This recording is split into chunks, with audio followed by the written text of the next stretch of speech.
चलते हैं श्रीमद् भागवत महापुराण, जिसमें आपने समुद्र मंथन, मोहिनी अवतार धारण करना भगवान का, देवताओं को अमृत पिलाना, फिर भगवान की मोहिनी अवतार को भगवान शंकर दर्शन करके आसक्त चित्त हो जाना, ये सब चरित्र सुना। अब भगवान श्री सुखदेव जी महाराज ये पीछे के 7 मनवंतर जो बीत चुके उनको आपने सुना। अब आगे के आगामी 7 मनवंतरों की कथा का वर्णन करते हैं, जिनके श्रवण मात्र से अंतःकरण पवित्र होकर भगवत चरणारविंद की भक्ति को प्राप्त होता है। श्री सुखदेव जी कहते हैं, परीक्षित, विवस्वान के पुत्र यशस्वी श्राद्ध देव ही 7वें वैवस्वत मनु हैं। ये इस समय जो चल रहा है उसका वर्णन हो रहा है। वर्तमान मनवंतर ही एक कार्यकाल है। उनकी संतान का वर्णन करता हूं। वैवस्वत मन के 10 पुत्र हुए, इक्ष्वाकु, नभग, धृष्ट, शर्याति, नरिष्यंत, नाभाग, दिष्ट, करुष, प्रसद्ध और वसुमान। इस मनवंतर में आदित्य, वसु, रुद्र, विश्वेदेव, मरुदगण, अश्विनी कुमार और ऋभु ये देवता प्रधान गण हैं। और इस समय जो इंद्र पदवी पर विराजमान उनका नाम पुरंदर है। पुरंदर, कश्यप, अत्रि, वशिष्ठ, विश्वामित्र, गौतम, जमदग्नि और भरद्वाज ये सप्तऋषि इस समय वर्तमान में। इस मनवंतर में कश्यप की पत्नी अदिति के गर्भ से आदित्यों के छोटे भाई भगवान वामन के रूप में अवतार ग्रहण किया और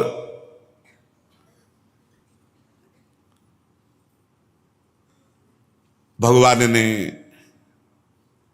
3 पग पृथ्वी के बहाने पूरी त्रिलोकी को, ये भगवान का छल अवतार हुआ।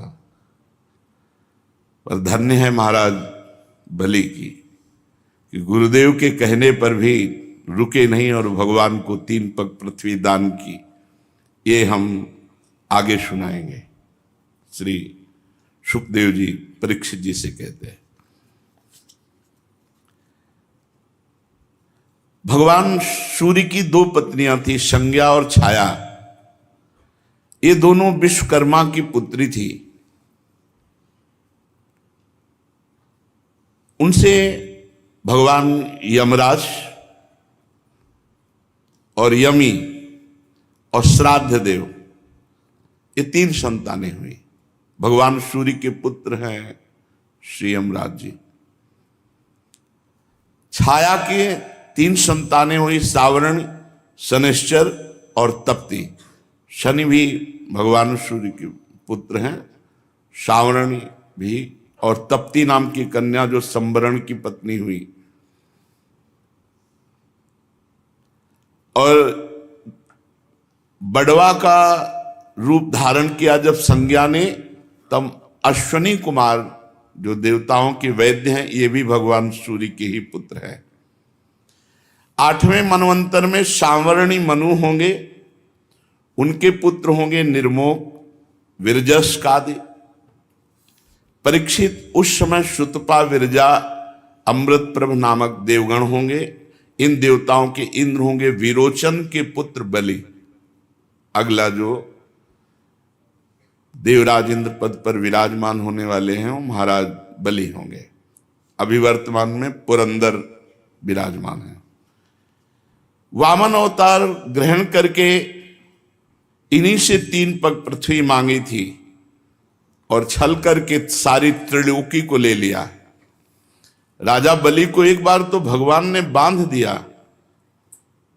परंतु बलि पर कोई फर्क नहीं पड़ा। भक्ति की यही स्थिति होती है। नहीं तो भगवान से शिकायत कर सकते थे कि गुरु की भी नहीं मानी और आपको दे दिया, और आप ये लीला कर रहे हो कि इतना बड़ा नाप मांगने आए तो छोटे बनकर आए और फिर मांगना जब संकल्प कर दिया तो ये छल रूप धारण किया, ऊपर से हमें बांध रहे हो, डांट रहे हो, ऐसा कुछ नहीं कहा। और बड़ी प्रसन्न मुद्रा में भगवान को प्रणाम। भगवान बलि को नहीं बांधे, स्वयं बंध गए और सुतल लोक का राज्य दिया और कहा आगे इंद्र तुम बनोगे। और आज भी भगवान उनके द्वारपाल बने खड़े हैं। अभी आगे इनका चरित्र विस्तृत आएगा। गालो दीप्तिमान परशुराम अश्वस्थामा कृपाचार्य ऋष्यशृंग और भगवान व्यास, ये 8वें मनवंतर में सप्तऋषि होंगे। इस समय ये सब महापुरुष योग बल से अपने अपने आश्रम मंडल में स्थित हैं। देवगुहि की पत्नी सरस्वती के गर्भ से सार्वभौम नामक भगवान का अवतार होगा। ये ही प्रभु पुरंदर इंद्र से स्वर्ग का राज्य छीनकर राजा बलि को देंगे। परीक्षित, वरुण के पुत्र दक्ष सावरणी 9 मनु होंगे। भूत केतु दीप्त केतु आदि उनके पुत्र होंगे। पार मरीच गर्भ आदि देवताओं के गण होंगे। अद्भुत नाम के इंद्र होंगे। उस मनवंतर में द्युतिमान आदि सप्तऋषि होंगे। आयुष्मान की पत्नी अम्बुधारा के गर्भ से ऋषभ देव के रूप में भगवान का कलावतार होगा और अद्भुत नामक इंद्र उन्हीं की दी हुई त्रिलोकी का उपभोग करेंगे। 10वें मनु होंगे उपश्लोक के पुत्र ब्रह्म सावरणी, उनमें समस्त सद्गुण निवास करेंगे। भूरिसेन आदि उनके पुत्र होंगे।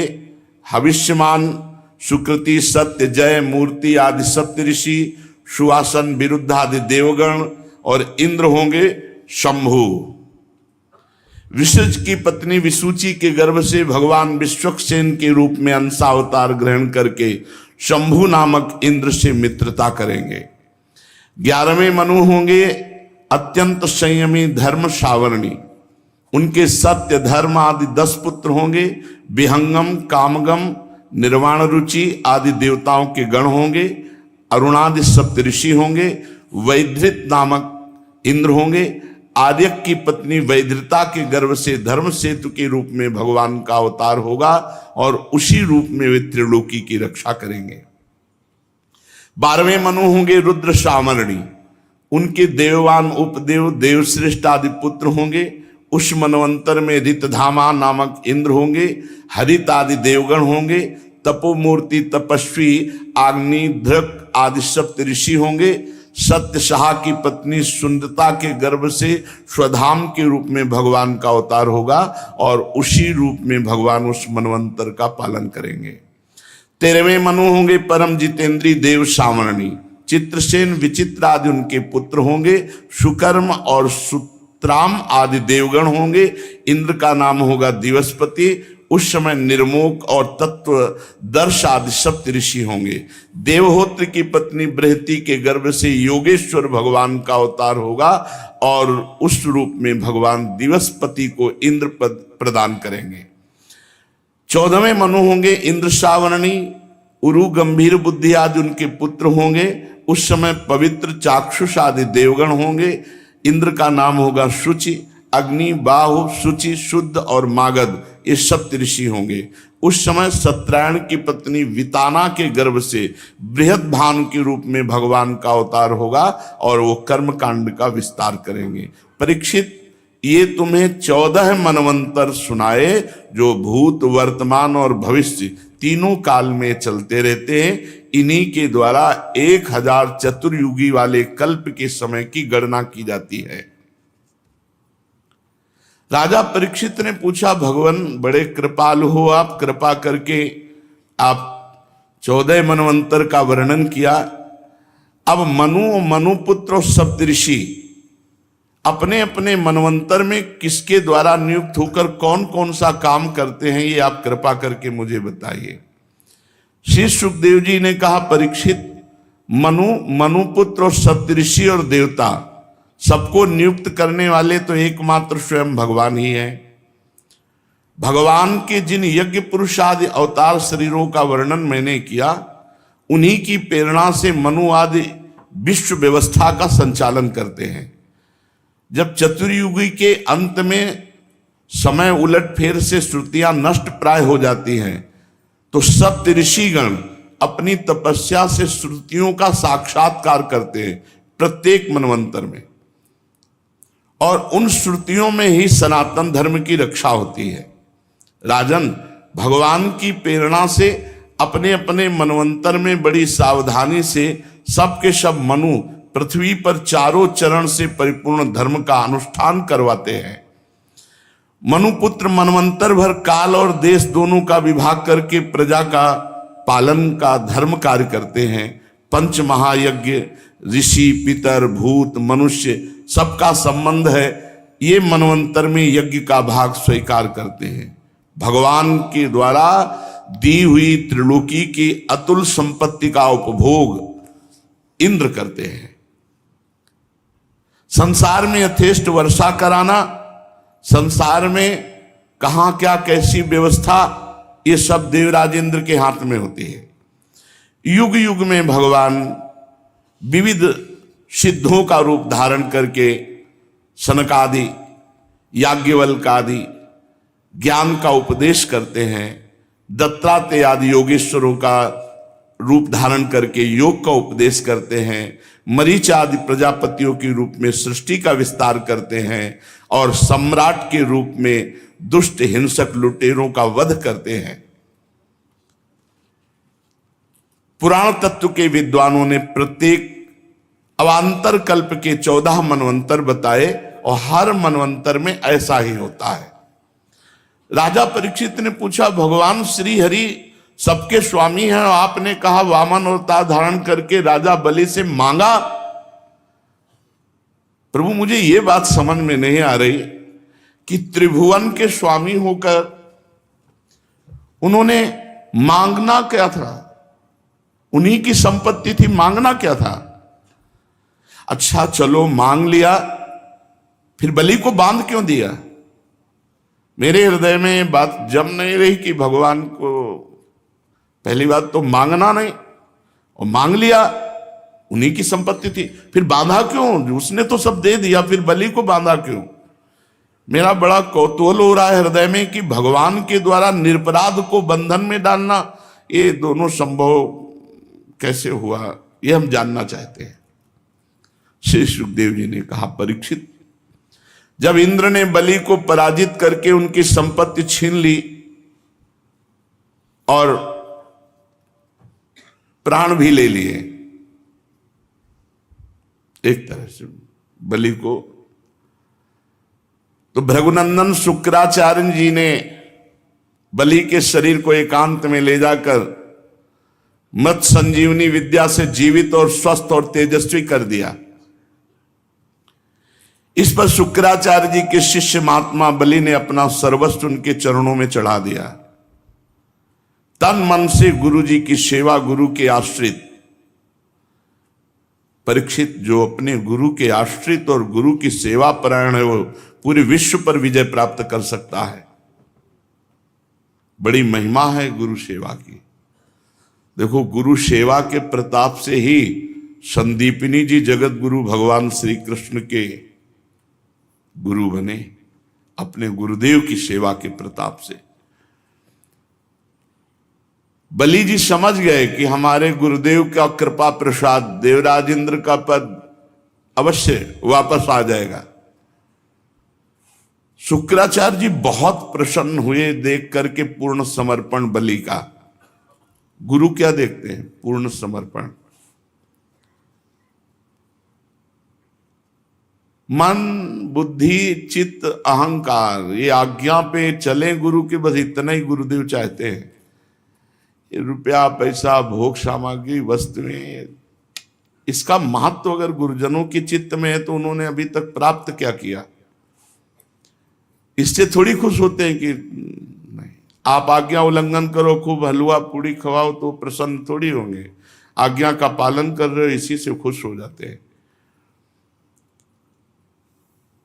बलि का महाभिषेक विधि से अभिषेक कराकर विश्वजित नामक यज्ञ करवाया शुक्राचार्य जी ने। जब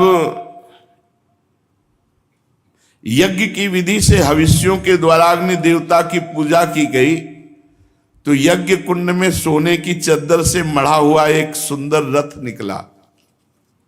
जब शुक्राचार्य जी ने यज्ञ करवाई तो बलि जी के सुरक्षा के लिए एक दिव्य रथ प्रकट हुआ और कवच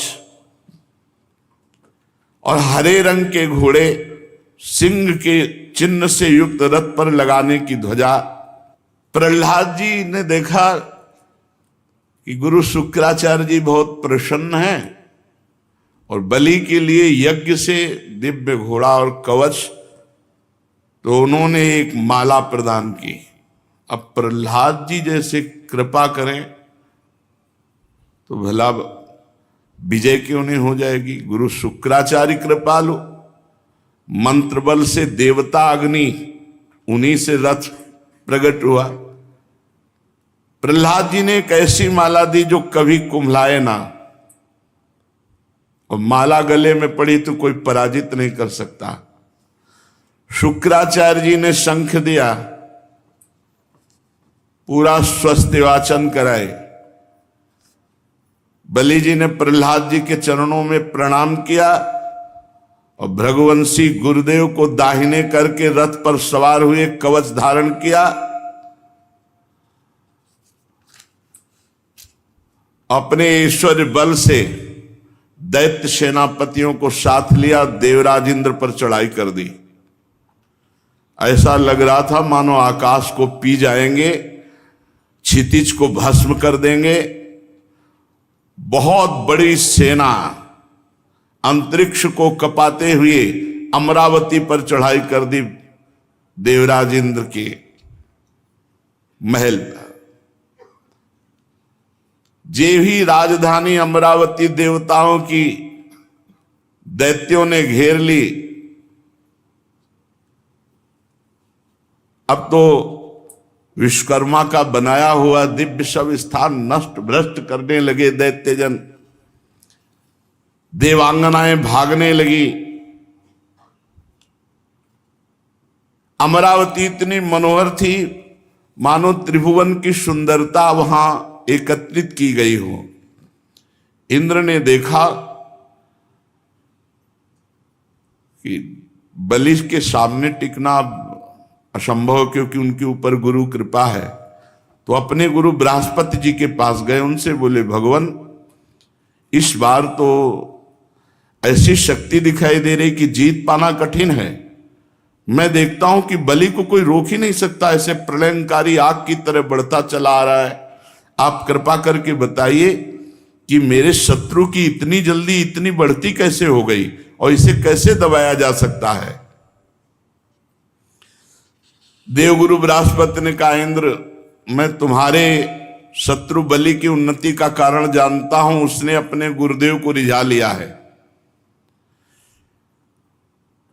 शुक्राचार्य जी ने अपने शिष्य बलि को महान तेज शक्ति का खजाना बना दिया। इस समय सर्वशक्तिमान भगवान के सिवा काल की भी ताकत नहीं कि बलि को पराजित कर सके, केवल भगवान। इसलिए तुम बिना लड़े भागो, बृहस्पति जी ने सलाह दी, और जाओ त्रिभुवन में कहीं भी छुप जाओ, भागो, सब खाली करो अमरावती। युद्ध नहीं, कोई नहीं जीत सकता बलि से। प्रतीक्षा करो भगवान की कृपा की। इस समय शुक्राचार्य के तेज से बलि की उत्तरोत्तर वृद्धि हो गई है, और जब इन्हीं शुक्राचार्य जी का ये तिरस्कार करेगा तब ये पराजित हो सकता है, अन्यथा नहीं। जिन शुक्राचार्य जी की कृपा से इतना बल वैभव, उन्हीं शुक्राचार्य जी का जब अपमान करेगा तब ये पराजित होगा। बृहस्पति जी स्वार्थ और परमार्थ से परम ज्ञानी हैं। उनकी सलाह मानकर समस्त देवता अंतर्ध्यान हो गए, पूरा स्वर्ग खाली। विरोचन नंदन बलि ने देखा कि अमरावतीपुरी में कोई लड़ने वाला ही नहीं। तब उन्होंने भृगुवंशियों से अनुगत 100 अश्वमेध यज्ञ किए, क्योंकि इंद्र पद का अधिकारी वही जो 100 अश्वमेध यज्ञ कर ले। अब तो महाराज चंद्रमा के समान शोभायमान हो गए इंद्र पदवी पर बलि। गुरुदेव की कृपा से प्राप्त समृद्ध राजलक्ष्मी को बड़ी उदारता से उपभोग करने लगे और अपने को कृतकृत्य मानने लगे। जब देवता भाग कर छिप गए, स्वर्ग का अधिकार छीन गया, तो देव माता अदिति बड़ा दुख हुआ। अपने पुत्रों की दुर्दशा देखकर बहुत दुखी हुई। परम प्रभावशाली अपने पति कश्यप मुनि की जब समाधि टूटी तो उनके चरणों में प्रणाम किया। तो उन्होंने कहा, सब शांति है, सब सुख है। अदिति जी ने विधि पूर्वक पूजन किया और कहा, प्रभु काल विपरीत है, कोई भी हमारा पुत्र सुख पूर्वक नहीं है, सब भागे घूम रहे त्रिभुवन में छुपे हुए। इस समय अमरावती पर बलि का अधिकार है, हमारा कुटुंब पूरा उजड़ गया, हमारे प्रियजन सब उद्विग्न हैं। भगवान, बस आपके सामने दासी यही कुशलता वर्णन कर रही है।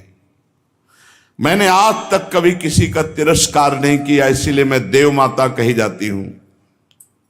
और आप जैसा महान तपस्वी मेरा पति हो और फिर मेरे पुत्रों को ऐसा दुख हो, प्रभु कोई उपाय कीजिए जिससे मेरे पुत्रों को पुनः स्वर्ग प्राप्त हो।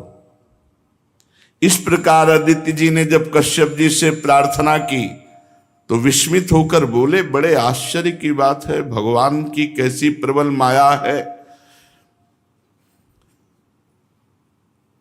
जब बात करो तो पंचभूतों से बने हुए इन्हीं शरीर की, पुत्र की, घर की, भगवान की किसी को परवाह नहीं।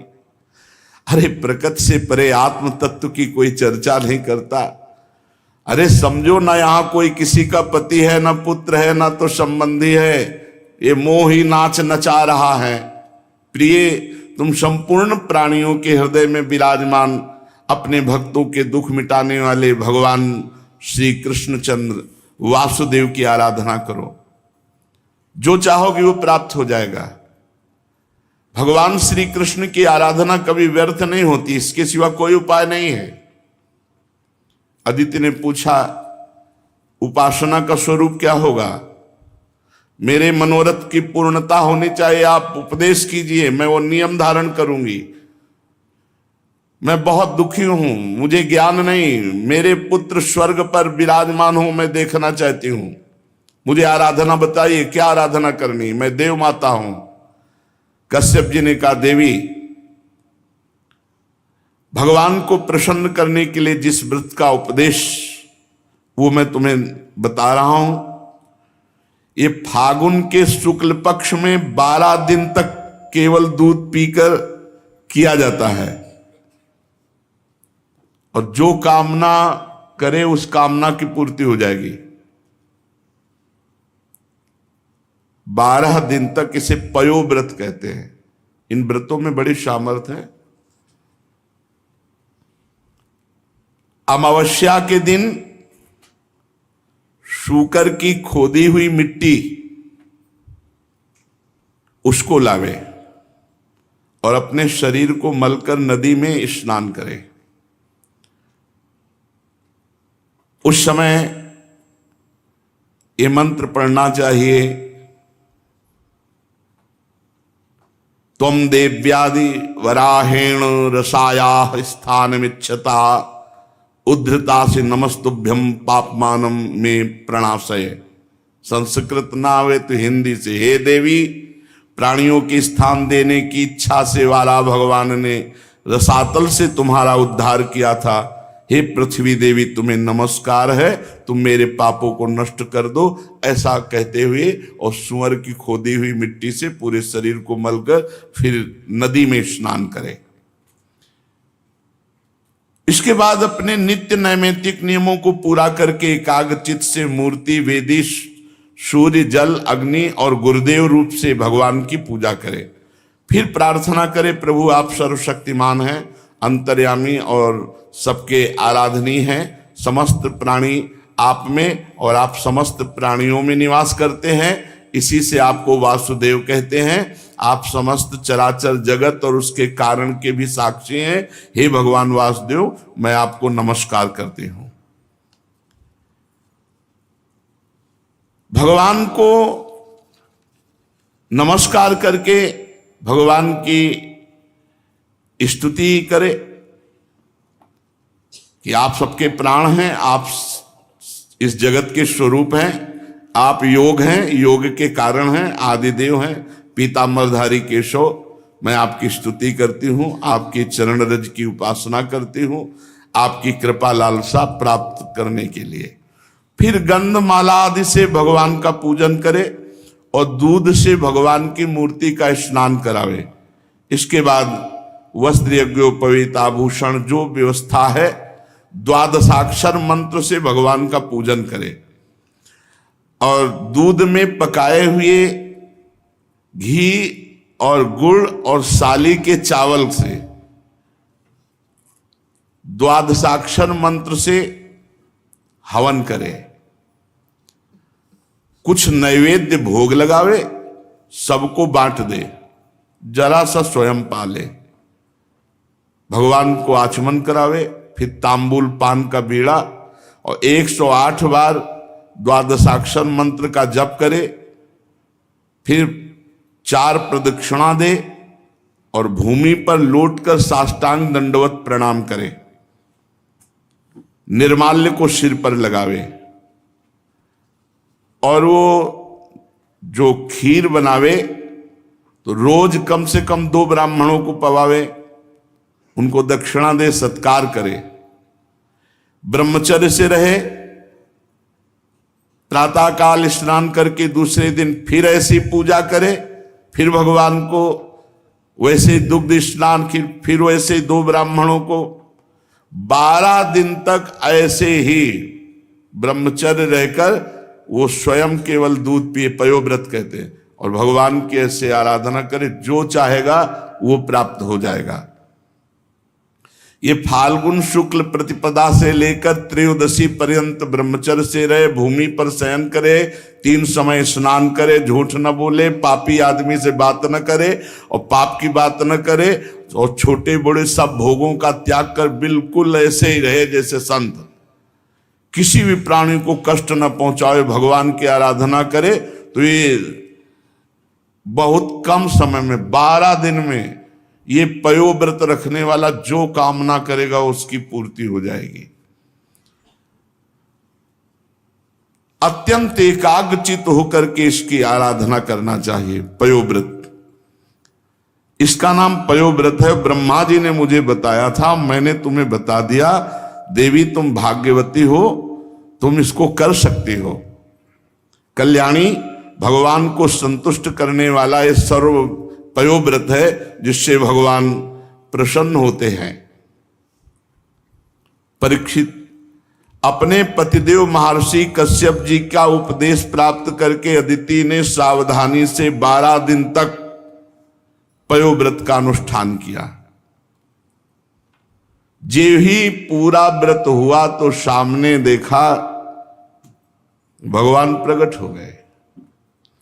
अच्छा, भगवान जब प्रकट हुए तो चाहे देवकी वसुदेव जी के सामने या यहां इस समय अवतार ले रहे हैं, तो पहले चतुर्भुज रूप में प्रकट होते हैं और फिर भगवान जो अवतार लेना चाहते हैं वो रूप धारण करते हैं। तो यहां भी शंख चक्र गदा पद्म धारण किए हुए सामने प्रकट हो गए। अदिति जी तो विकल हो गई और प्रेम विह्वल होकर पृथ्वी पर लौटकर साष्टांग दंडवत प्रणाम किया। फिर उठकर हाथ जोड़कर भगवान की स्तुति करने की चेष्टा की, परंतु इतना आनंद, इतने आंसू की बोल न सकी। सारा शरीर पुलकित हो गया और आनंद उल्लास के साथ कंपायमान शरीर चुपचाप खड़ी हैं। परीक्षित, यज्ञेश्वर भगवान श्री हरि देख रहे थे। माता अदिति धीरे धीरे साहस करती कि भगवान का कुछ स्तवन करें, पर स्थिति इतनी प्रेम विकल है।